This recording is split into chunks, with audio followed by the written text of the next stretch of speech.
Pet Care Rockstars is brought to you by. Do you have a pet care business but need a website? Well, look no further than the Pet Care Rockstars website solution. We can deliver to you a fast-loading, mobile-optimized website that's also SEO friendly. Your customers will love our websites, and you'll love the affordability. We'll also give you all the tools you need to easily maintain your website, even if you have little technical knowledge. Go to petcarerockstars.com/websites now to get more information. Welcome to Pet Care Rockstars. Solid advice you can implement into your own pet care business today. Whether you're just starting out, getting ready to grow, or ready to scale. You'll hear firsthand from Pet Care Rockstars who've been down this path before, including what worked, what didn't, and some tools you'll need for your awesome journey. Now the host of Pet Care Rockstars, Dave Westwood. Hey everybody, and welcome to Pet Care Rockstars. My guest today is the owner of Walk with Renzo and Ruby, and it's a Washington, D.C. based dog walking company that she has grown and scaled throughout the past 4 years. During that time, she's managed to be able to do that, what many business owners have had a difficult time doing, and that's being able to run the business without really working in the business full time. She's spending her time right now traveling around the country in an RV. I kind of caught her on a break while she's home. And despite this, her business is still thriving. It's really my pleasure to welcome Natasha O'Banion to the show. Natasha, thank you. Thank you so much for being on the show today. Hi, Dave. No problem. Thank you for having me. And so congratulations to starting your podcast. This is so awesome for you.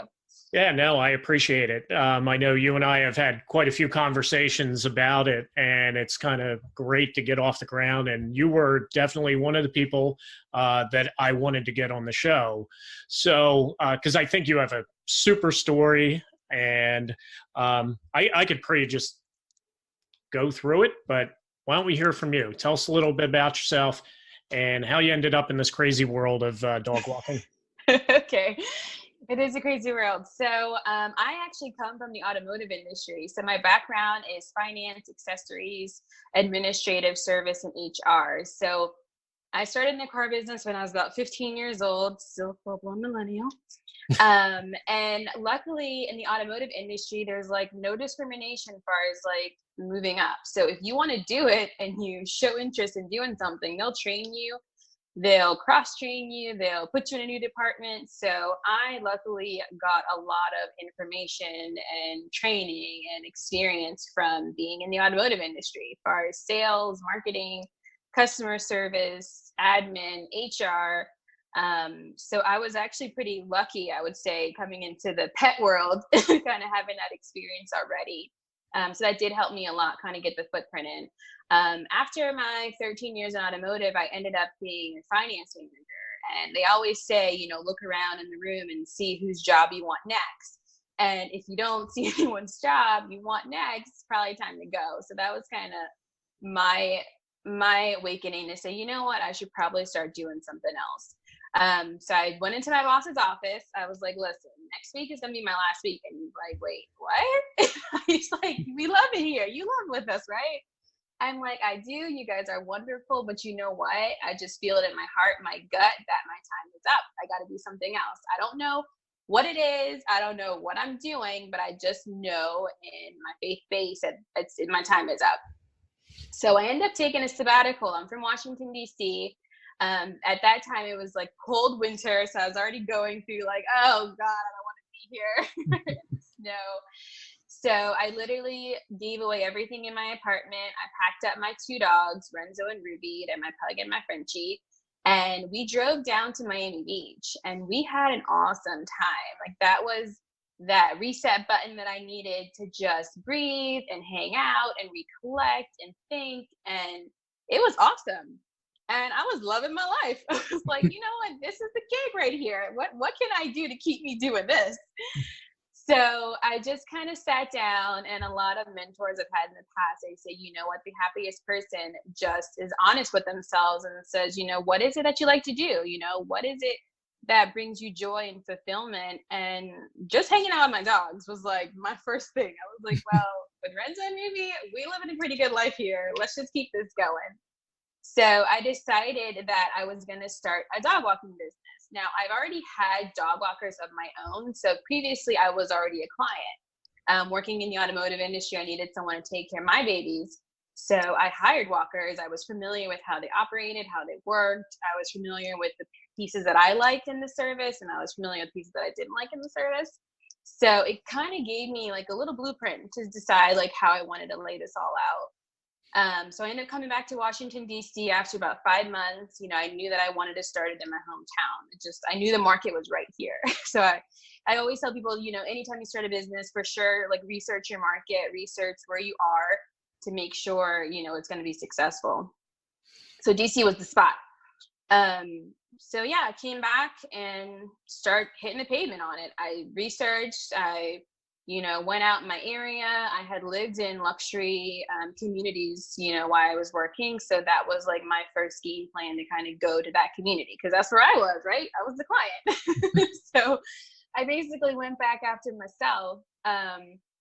And that was crazy. So thank God I ended up, pulling 6 figures out in 6 months. And it was actually 5 months and 3 weeks that I was like, you know what, I still want to kind of keep the lifestyle that I'm used to. If I'm going to do this dog thing, I got to really pump it out. So I did that. I put the sales to the pedal, the marketing to the pedal, and, we brought out. So that brought me into the dog walking business. The company, as you said, it's called Walk with Renzo and Ruby. And that was really naming the company on my path. I walked the light. I walked it out with my dogs. I came into my own, and I wanted to continue to walk with Renzo and Ruby. So what better name? And those are my babies there. And it's been awesome. So now we're at about year 4. So we started our traveling journey at year 3. Fast forward before, let me tell you the funniest is, started a dog walking company, 6 months, hit 6 figures, another 6 months, get pregnant, another 1 year after that, wait for the baby to come. So then I'm like, all right, I got to really nail this down. I got to get my game plan going. I got to get my process, my procedure, because, when you have babies, you don't really know what's going to happen or, what they're going to bring to you. So I really buckled down, and I think I was kind of shocked when I was pregnant, because it was a surprise. I'm like, dang it, I just birthed 1 baby. Now I got to birth another one. I wasn't planning on doing the back-to-back just yet. But it was awesome, because through that process, I really found out and realized, that I need to get prepared. I need to make sure the baby's together, the business is together. And through that allowed me to kind of walk away. And I wanted to be the best mom that I could be. So the preparation was for me to put my next game plan into my own child. So game plan was to not work the car business hours, not grind till I die for the rest of my life, not get burnt out.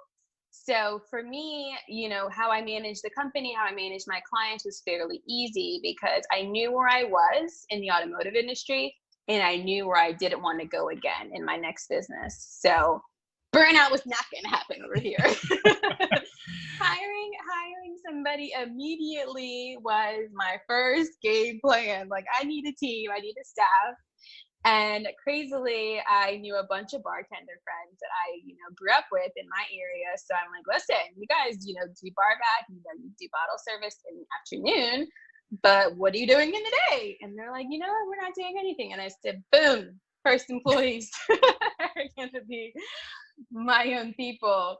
So they really helped me get the business up and going, and, start the hiring process like from day one, and, getting a manager in there so we can say, you know what, now it's time to travel and enjoy our family and do our next bucket list that we've been wanting to do, and that's to see the world. So via RV, via cruise ship, or via plane, that's my next goal.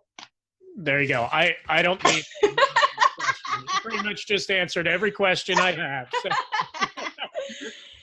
Yeah. But I'm still going to go through some stuff here. So, okay.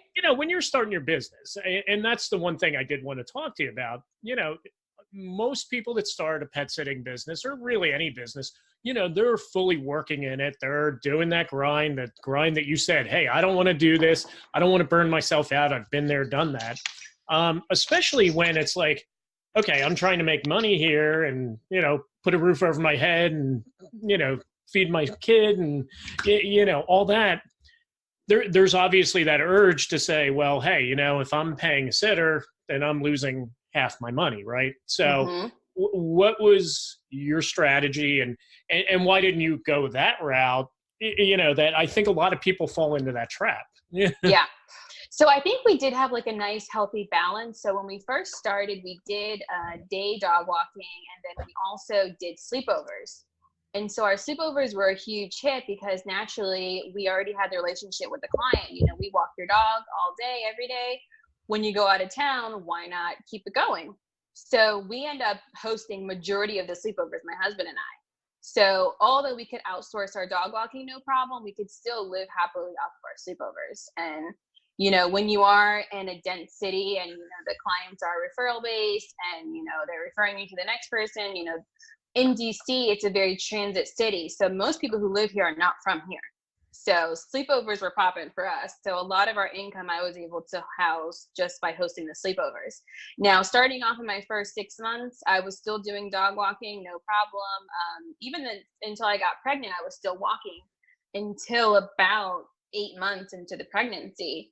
But it was not that I needed to do it. So that's the kind of thing that people want to plan for. If I break a leg, if I get sick, if, I have an injury, do I need to walk dogs or do I have backup? And so that's kind of like the game plan that I think people should probably go into. Because in the beginning, until you get your business up, you're going to have to do the work, but you want to have a plan to immediately get out of it, because again, anything can happen to all of us. And I really think that market research, like after being in the business for 4 years and thinking about how I've done it and hearing other people's stories, I really feel like my kind of like leg up was that market research. If I'm trying to be a country music star, am I going to blow up in DC? No. So, where should I be with this industry to make sure that the clients that I'm looking for are going to be here? And I think that's sometimes what a lot of the suburban based businesses forget too, because you have to drive and you need mileage and time is money. And, we only have like 4 hours to get this done. Right. So how are we going to get this done in 4 hours if I have to drive to, Rover's house, Bella's house, Chloe's house, Fido's house, that's money. So I think being in the city, it really, really helps. And I try to make sure other sitters and walkers know that, where they're like, what, how is your business doing this? And my business isn't doing this. I say, listen, you cannot compare. So stop comparing, because you're in a different market. It's different. So I have a lot of great friends who really enjoy the slower market because that's where they are in their lives. They're like, listen, I got my good 30 clients. This is a cush for me. I'm walking them and, I have a couple backups and they're completely happy. They can even tell their clients that, I'm going on a vacation. You're not going to have me for a week. And their clients are like, cool, because that's the relationship that they've made. So it's just different. Now, if I told my clients that, they'd be like, what? what do you mean? So it's just different. And again, I would just say number one in starting a dog walking business is do market research. And right with that number one is know yourself, know your game plan and what you want to get out of it. It's different. Yeah, definitely. And as someone who owns a suburban-based dog walking business, I can definitely relate to all the driving and some of the other things. But obviously, market research, being in metropolitan Washington, D.C. is huge in getting to 6 figures in 6 months. What are some of the other things you did to kind of get there? Because there's a lot of competition because of the density, right? For sure. So number one is like take some acting classes or social classes if you are kind of that introverted person. So they always say, when you're in a lion's den, it's like, what are you going to do? So when the market is the way it is, I think, coming from a sales and marketing background, I'm not afraid of anything. Someone could tell me no, probably 5 to 10 times. But I don't really hear it because I'm so used to hearing it from being in the sales world. And I don't even take offense to it. I don't take it personal. Sometimes I don't even know someone told me no because I'm not used to hearing it, you know, in that way. They probably said, no, Natasha, no. And I was like, wait, but anyhow, so how can we get this going for you? You know? But that's kind of how I was programmed. And I think there's a lot of introverted dog walkers, right? We kind of get into this business sometimes because we say, oh, I hate people. I love dogs more. You know, I just want to do dogs. I don't want to do people. But like 100% of this business is the people. Okay. Like you're going to walk a dog and everybody can do that, but you have to enjoy working with people or training yourself to get comfortable with doing it. And you know what, more importantly, if you don't want to do it, hire someone who does. You know, there's so many outlets now that you can even like hire a task rabbit, you know, and they'll go out and solicit for you nowadays. But I would say, you know, being that go-getter, going in front of people. Now, I like to host events, so that's kind of my thing. And I had something to offer leasing communities and apartment communities because they wanted to attract different residents. Say, hey, we're the next pop-in leasing place to live in. You want to live here because we do a lot of resident events. And so I would go in and give the leasing community a lot of dog content. I would fill them up with their dog guru meat. And I'm like, you know what? Don't worry about the dog stuff. I'll take care of that for you. So if it was, you know, monthly prevention stuff or hosting events for them, I made sure that they saw that this was going to be a beneficial relationship, that we would fully entertain the residents. And they loved it, you know. They were like, yeah, we got our go-to person. We got Natasha. They're going to come in. They're going to take care of our community. And you know what? I'm going to start selling for her. I'm going to start putting her flyers in our welcome packets. I'm going to start mentioning her in our client portal. I'm going to start, you know, sending everyone her way because I showed them that it was a beneficial relationship and I was going to be there for them like they would be there for me. Yeah, and certainly the acting classes have paid off for you because you're I mean, it worked, right? Yeah. If I can pinpoint something, I'm like, do an improv class. You know, improv is awesome because it just makes you, you know, kind of go with it. But even acting, you know, but again, I would even say what's something long-term when you think about scaling. If you don't have those attributes and you were like, you know what, I am not going to go talk to that client, pay someone who will. That is going to be the best solution because at the end of the day, you don't want to be there anyway. You know, you want to scale it. You want to walk away. You want to travel if that's your goal. So hire someone who'll do it. Yeah. And it's funny because I think a lot of people, when you've got experience with HR, tend to hire people like them. But, you know, in your case, like you said, if you're an introvert and you don't want to do that, you need to hire someone that's the opposite of you. You know, and being able to deal with hiring someone that, you know, you may not be in sync with, you know, in terms of personality, but yeah, that's something I think people tend to miss, you know, when they are hiring and scaling. So how about the infrastructure? Because, you know, some of the things you have in your business, and we'll talk about in a bit, but how did you set up the infrastructure to ensure that you could grow, not just from the hiring aspect, but some of the other back-end type stuff? Yeah. So process and procedure. I know we hear it every single day and sometimes just sounds like two words, but when you have a process and procedure, there's a purpose of it. You know, there's a purpose for it. So if I'm going to sit there and write out how I do business and, you know, the style that we want, you need to stand by it. So let's start off with just talking about the very basic of the service agreement. There's so many sitters I know we all have a service agreement, but then you'll hear, oh, well, what should I do with this? And what should I do with that? And I say, oh, well, where's your Bible? That's your service agreement.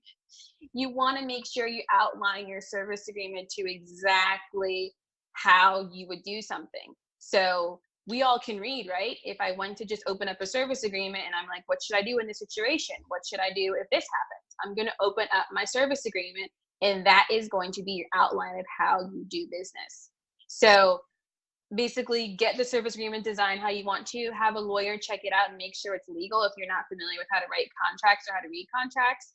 But then you can also make it even easier. So I have a list from 1 to 10 in my service agreement, from keys to staff, to vacations, to holidays, to lockouts, to how many dogs we walk in a pack walk, to, you know, when we'll expect you to pay your bill. I mean, it is so far outlined for the client and so far outlined to anyone on our staff, whether it be a manager or a sub, that this is the Bible. You know, this is how we're going to do it. And so if I'm out of town or if I can't be reached, our staff is like, you know, we don't need her.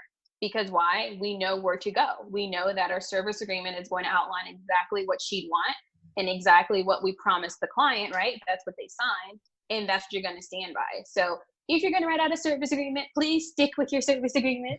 You know, don't say, oh, well, this time, you know, I'll let it slide, or this time I'll, you know, do something else. You're going to hate yourself later if you go off of your service agreement. You're going to experience burnout because you're taking on more than you bargained for, and you're not standing for what you said you stand for, right? So that's how you build that trust. Going outside of the service agreement, anything that you have to say, it should be on paper, right? So what I do is I will go through like all of our client emails or all of our questions in our app. And I will make sure that anything a client has ever asked us or anything we've ever had to say or on the phone, it's in writing somewhere, right? Because no one knows what's going on in our brains. So where I could be on a conference call and it's just natural flowing, someone could say, how did you do that? You know, how did you just get the client to sign up that easily? And I think it's natural because that's me, but you have to have a script. So a phone script, what to say when you first answer the phone, what to do when you first take on a new client, what your walkers should do, how they should act, how they should dress, what they should do in every situation, how to clean poop up properly, right? How to take care of a puppy properly. Everything needs to be written out. And if you have a team, so before I went on my vacation, I had everything already written out, but I wanted to go a step further and make it video because I know like this is the trend now, is going to video. So I started putting everything on video because I'm like, if they don't want to read it, then put it on video. So everything that's in your brain, put it down on paper. And then once you do, stick with it. Don't go off of it. You're going to hate yourself if you go off of it. Stay on it. You can keep saying that. Well, and I think that's great advice, especially, you know, in the place where you are stepping away from the business from time to time. You know, it's, well, Natasha said this, and as opposed to your manager or one of your dog walkers, and it does lead to miscommunication. So having that in writing ensures the consistency, that this message is consistent with what you are, you know, wanting to convey to the customer. So absolutely. And then once you do get staff, you know, you've hired this person, you trust them, you went through the vetting process with them, and people want to grow in their businesses. People want to grow with the company they work for. So a big strength that we do is we cross-train everybody on everything. Anyone in our team can do anything that we do. They can answer the phones, they can market, they can dog walk, they can send out new client information. You know, we cross-train, and our staff really appreciate it because they feel like they can grow with us. You know, if they wanted to open up their own company in the years to come, they have the information to do so. And, you know, we support it. We want to see growth from us through our team. You know, right now what we're doing is we're branching off into more territories, and our team that we've been able to groom are going to run their own entities in their areas. So train them, you know, don't say, I got to do it all. And, you know, my husband, he called me out early years, you know, I was like, I have this big business, you know, I'm feeling good. He's like, you don't have a business. And I'm like, what? I have a company. Yes, I do. He's like, no, you don't, because you allow your clients to call you. You allow them to talk to you at any time. You allow them to, you know, think that you're going to be the person that'll come over there. And I'm like, well, my girlfriends will call me at 9 o'clock at night and, you know, tell me about their drama. At least my clients are paying me to do this, right? And he's like, no. You don't have a company. So keep your business hours, keep the way you're going to do things, and just stand by it. I know we get into a deep relationship and we get deeply connected into our families because they are part of our families. But you do have to have boundaries, and you know what? Your clients are going to respect you for having that. But if you're trying to scale, cross-train your people. Oh, can't say it enough. They want to. just ask and say, hey, have you thought about doing, some marketing or some, flyer research? And they're like, yeah, I'm already in the buildings anyway. Why not, give them flyers while I'm there? Why not talk to people while I'm there? And, you can give them incentive to do that too, but that's how you're going to see growth. Yeah. So one of the things I think that helps you run it more smoother, and you do have your business hours on your website, you have other things, but you also have an app where I think that kind of takes things out of the hands of the sitter where they're texting them directly, and it's more controlled through the company in that respect. Yeah. So anytime you can scale, you want to have as many programs or software that can streamline for you. So when a client books online and book a meet and greet, they can already get 50% of our forms just by booking online. And when you're in competition with some of these tech companies, you want to be right there with them. You want to be still that family-based business where you can get a real person, if you wanted to, but you can still compete with the larger dogs who are rolling out the tech, and you can roll it out too. And we hear right now with just client research that clients want something easy. We're very busy. We don't have time to kind of go through this contact us, news feed and then wait for a phone call. I'm like, yo, am I going to get a walker or no? Am I going to get somebody? So they don't know us. They don't know what we're about. So let them see that the way that you sign up with us is going to be the way that we're going to service you. So streamline that online process as much as we can. We are 100% paperless. We don't have any paper at all. We don't need it, from our GPS reports to our pictures to our contracts to our employee write-ups if we needed to do that, through our employee procedures. We don't have any paper at all. That's great. And my company's basically paperless as well. And isn't it awesome? It is incredible. Some of the software stuff I do need to kind of get into the 2010s, because I think, as an industry, our software is kind of outdated for, what, like you said, what the clients are expecting. They are expecting much easier when, you're talking Uber and Lyft and DoorDash and stuff like that. They just want to go on their phone, do it now, so, yeah. And I think a lot of the software that we see in the industry today is, not really up to snuff when it comes to that. And that's why, quite frankly, Rover and Wag and some of those others, do well, and they're a tech company, but just as much as they are a pet sitting or dog walking company. So one of the other things you use, and I actually heard this on a different podcast, was the extensive use of lock boxes. Because anyone who has a pet sitting business knows kind of managing keys can be a bit of a nightmare. So what's the process you use as far as selling this to the customer? And do your customers really have an issue with using lock boxes? For sure. So we don't even have to sell it to the customer. It's just part of our process. It's in our service agreement. It's how we do business. So it's no, can I not use this, or can you keep the key? If I were going to have to sell it, obviously it's a security feature. You don't want to have a walker or sitter walking around with your house key just readily available. So the key is on site. It's at their house. It's always there.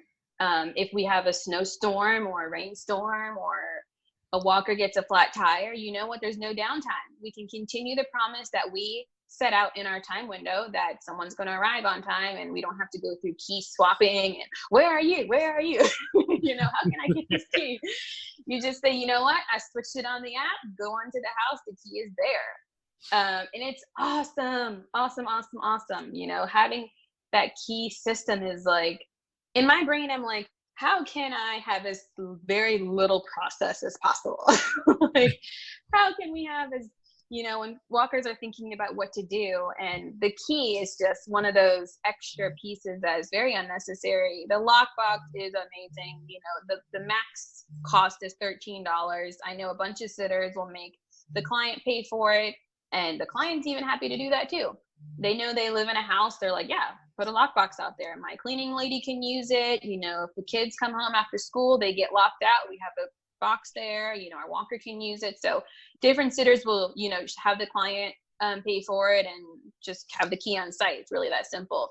Our company, we do pay for it, and we've kind of played around with the thought of allowing the client to do so, but because we're so airtight, we try to keep it that way. So we feel that liability is just better that we own, manage, and operate our boxes. There's no, oh, my husband didn't put the key back, sorry, or this person had it last, that person had it last. We know exactly who's in the box, and it's our own team, our own staff that we can insure, bond, and be responsible for. So there's no key there. Oh, it's there because we put it back. And obviously we know the last person who was in the house.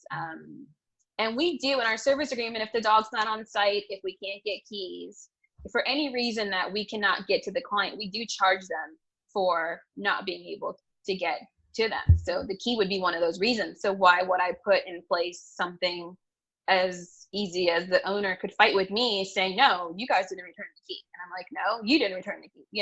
It just kind of gives that extra battle with the client that's just unnecessary. So, and I couldn't even hold up my service agreement if I allowed the client an option to take the key out, because I really don't have any proof to say who's the last person who had it. I don't know. No idea. So that's why we own, operate, and manage ours, and it's been working out great. Yeah, definitely takes away kind of the he said, she said aspect. Yeah. The keys where you're really controlling, that process. So one of the things, now you're in Washington, D.C., and, and we're in Maryland. That's one of the areas where they've adopted $15 an hour minimum wage. It's going into effect next year, but they've been ramping up probably pretty much the life of your business, right? So how's that impacted your business as far as financially, but also attracting good help, Yeah.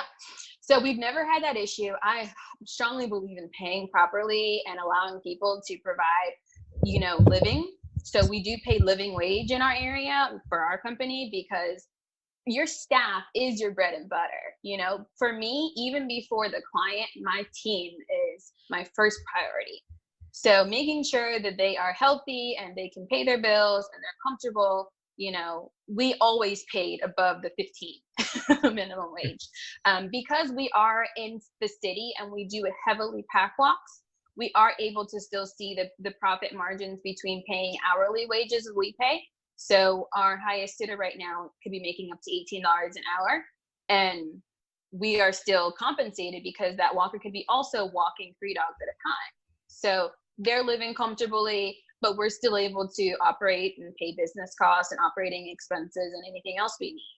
So we were kind of above the curve on the minimum wage. I think, just as a teenager working back in the day, I didn't like saying that I make minimum wage. So right. I kind of just feel like I treat the team how I want to be treated. And, minimum wage was never an option for us. We've always paid a living wage. And you can do that when you're paying by the hour and you're pack walking. Now, some of the suburbs, obviously, it's going to be harder. You can't really do that because you're driving.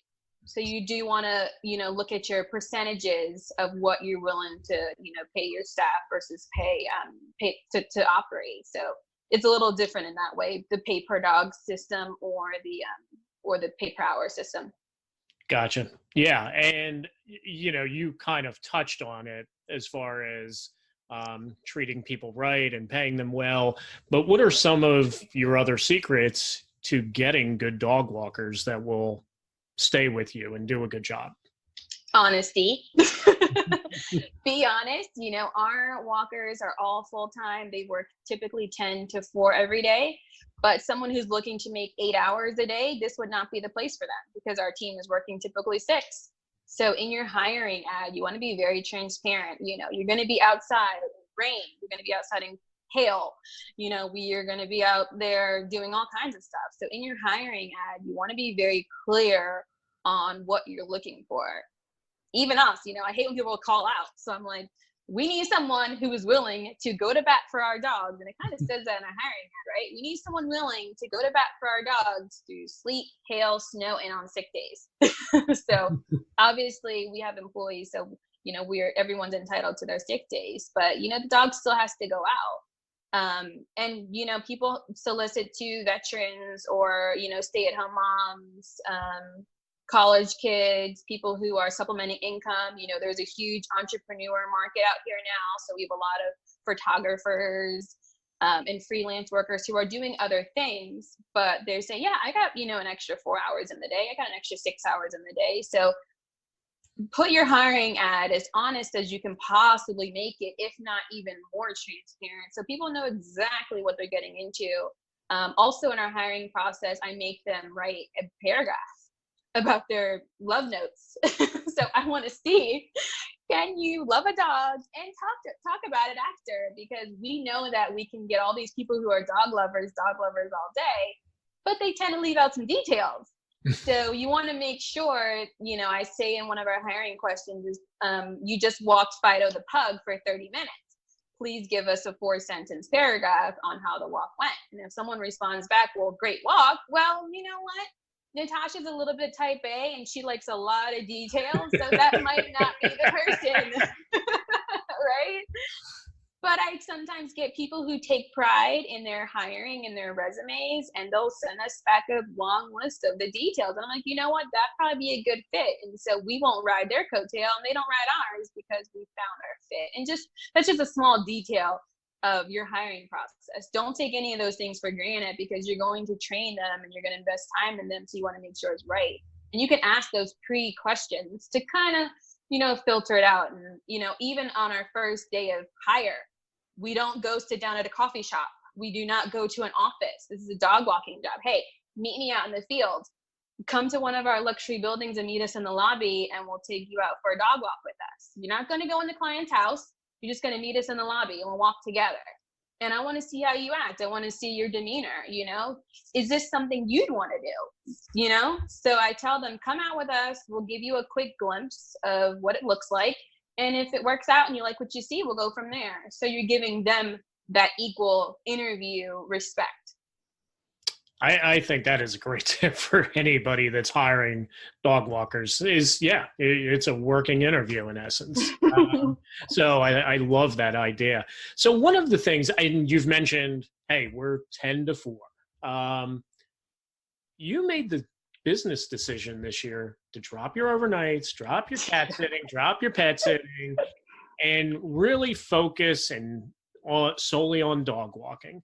And despite this, you're actually on track to make more than you did last year. So, why did you make the switch? And what are you doing that now it's like, hey, I'm going to make more money in 2019 than I did in 2018? So I would say, take your fears and make it your strengths, right? So I think some sitters are like, oh, we can't compete with some of these tech companies. Well, guess what? These tech companies are hiring just dog walkers, right? They're the Ubers and they're just, ping, get me a walker. And I don't meet this person, right? I don't know who's coming. They could send me 10 different people in the same month, right? So all these things that you're putting in your brain of why you can't succeed, other people are succeeding. So the reason why we decided to drop, so our cats were huge because we have a lot of cats in our buildings and we love them, but they were the single visits that we go in with the cat and it was just the cat only. And that did require a lot of our nights, weekends, and holidays. So the only time we saw cats were on weekends and holidays. And so being in this kind of lifestyle company that we're trying to promote for us, we want a full around lifestyle for the client and for the employees. So sleepovers were the hardest drop. I mean, Jesus, we know that boarding is like, even right now going into the 4th of July weekend, you could see money signs, but then you're like, you know what? I need to see healthy signs. I need to see lifestyle signs. And, as I told you before, my husband and I used to do the sleepovers ourselves in the beginning. So that was one of our true baby hearts. Like, we love sleepovers. That's when we get to have the dogs in our beds with us and on the couch with us. We really bond. But we knew that nights, holidays, and weekends, we did not want anymore. And even though we'd ask for 120% of our walkers in the weekday, they really had no time to recuperate because these are the same people who are doing the sleepovers. These are the same people who are working on the weekends. And although you can hire more people who only work weekends and only work holidays, we just felt this pride in ourselves to say, you know what? We don't work nights, we don't work weekends, and we don't work holidays. And people are like, sign me up for that company. So it was a huge hit. I mean, we lost a huge percentage by dropping the sleepovers, but it was a big like value and overall lifestyle. And as you know, anything you specialize in, anything that you hone down and become a boutique about, and you're the expert in that field, you start to see the money come back. So this year we, dropped down on social media, we kicked it in gear on our marketing. And so because we're now specialists in one field, we saw the revenue come back. And, I'm like, look at you, God, doing it again. So, and now I just feel really proud that I'm like, great, we got the lifestyle in check, we got the process in check. So again, that all comes back to that game plan, asking yourself, what is it that really matters to you? Is it the money? Is it the sanity? Is it the lifestyle? Is it, ask yourself, what is it? And for me, no nights, no holidays, no weekends. I'm a mom now. I have a husband, so what are you going to choose? So, that was important for us, and offer the same thing to our team. We don't want them to do anything we wouldn't do. And we were proud to say that. Yeah, and lifestyle and maintaining that balance is something that has come across quite a number of times. So one of the things you did, you got an RV. Yeah. And you're traveling around the country. So this city girl, is traveling around the country in an RV. Talk about that, because I think that's even more fascinating than some of the stuff we talked about today. Yeah. So part of starting the dog industry is like, you kind of come from this lifestyle of like fast cars, fast life that I was living in before. But then being a dog walker, I could totally minimal down. So I was like a full-blown minimalist in just the way I acted, the way we bought things, the way we purchased, the way we lived our lives, right? The dog don't care how my hair looks, if I have full makeup on that day.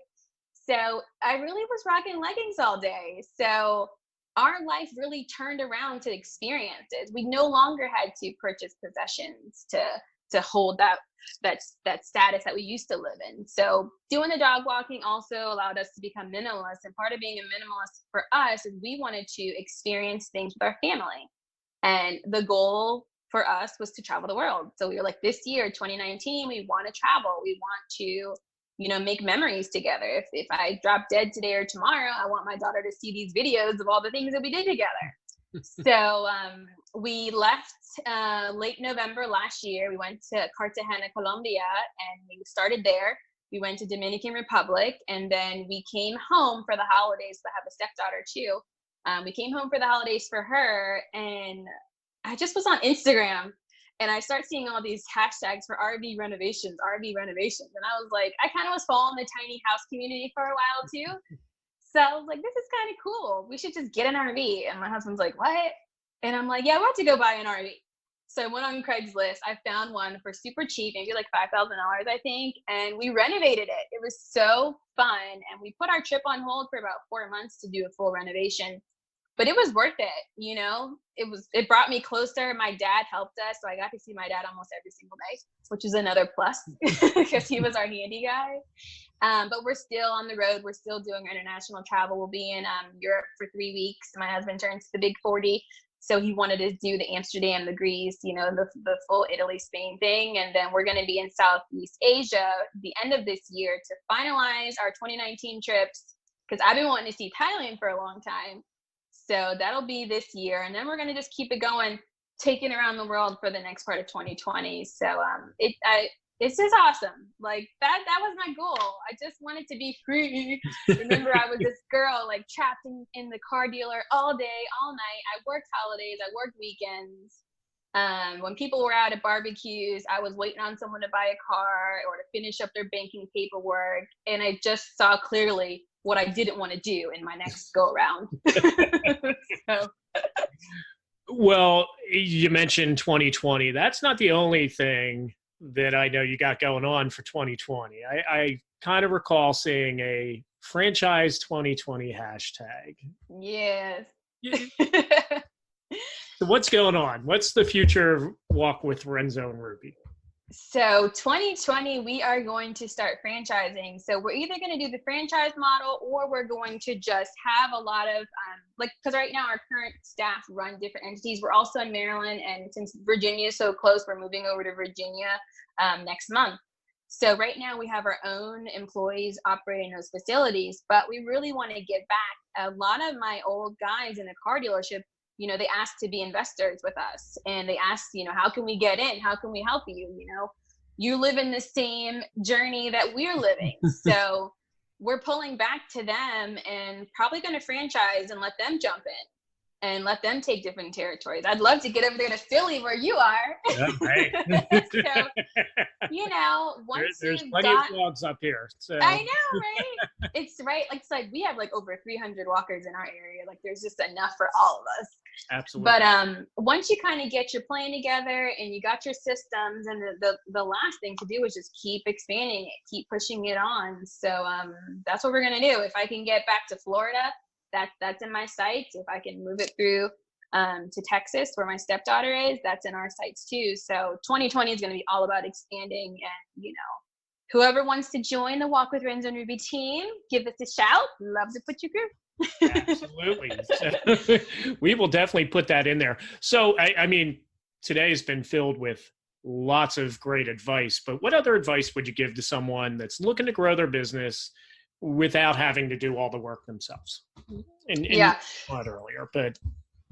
So if they didn't want to do all the work themselves, obviously hire. But anyone even starting to get into this business and, wanting to make sure they really enjoy it and they don't experience that burnout. I always say, you got to have the power of no, right? So that nice to no, right? So make sure that you understand that you're in charge. You started this business. You are smart. You are amazing. You have all the tools to back you. So if you're ever feeling in doubt or feeling like, I'm not sure if I'm going in the right direction, or if you're letting your clients bully you a little bit, you are empowered to take the business in the direction that you want to. And it's not always the same for everybody. Remember, there's tons of us out here and we all do it differently. But just stick to your boots and stick the way that you want to do it, and make sure you say no when it's just not the right fit. That's great advice. I think it's something that most people don't do a lot of, because they see dollar signs and they're like, yes. Yeah. So, hey, so I feel like, you're an open book. I feel like I know so much about you, but tell us something that maybe people don't already know about you. So I think somebody will know about me is I am an avid dancer. I have tons of years as a ballroom instructor, and dance is my true heart passion. So outside of walking dogs, you might see me walking on the dance floor. And I'm a huge party starter. Anyone who sees me out will know that I'm going to be the first person on the dance floor and the last person to get off. And I just genuinely want people around me to have a really good time. And of course, God first for me. Everything that I do, everything that I believe, whether it's good or bad, even the bad, I love the bad, because I'm like, what, God? I know you're working on me. I know you're bringing something good. I see what you're doing. So, just I'm a huge faith or spiritual based person, and everything happens for a reason. Everything is building us for the next piece. And that journey is just amazing to kind of just watch come through. And that is a great message. And hopefully we'll see you on Dancing with the Stars once Renzo and Ruby, you'll be this famous. Well, they might want me to do a lot of training. I don't know if I have that commitment. Natasha, where can people connect with you? They can come to our website, obviously, walkwithrenzoandruby.com. They can connect with me personally on Facebook, Natasha O'Banion, or anything social. And if you just have any extra questions or follow up, I'm more than happy to help you. And I just want us all to be great. So you can call me on my personal email, nwobanion@gmail.com. And let's chat. Awesome. We're going to make sure we put all these links up there in the show notes. Natasha, thank you so much for finally getting on the show. I know it was a few weeks, a few months in the waiting, but it was definitely worth the wait. Thanks very much. Thank you, Dave. I'm honored. Thank you so much. Today's episode was brought to you by the Pet Care Rockstars program. If you're looking to start or grow your pet care business, this program is for you. The Pet Care Rockstars program features downloadable content, including forms, contracts, audio and video tutorials, and much more. In addition, you'll have lifetime access to everything in the Pet Care Rockstars program, along with all future content, which we will be updating on a regular basis. Go to petcarerockstars.com and click on the Become a Pet Care Rockstar Now link at the top of the page. I hope you'll become a Pet Care Rockstar, and we'll see you on the next episode of Pet Care Rockstars.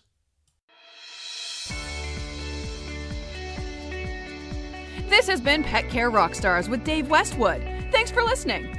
Subscribe to the show so you'll be first to hear new episodes packed with tips and tools for your pet care business. And visit our website at petcarerockstars.com to find out about the Pet Care Rockstars program, our all-in-one solution to get you up and running for your pet care business. To join the conversation and access more great content on your favorite social media sites, just search Pet Care Rockstars.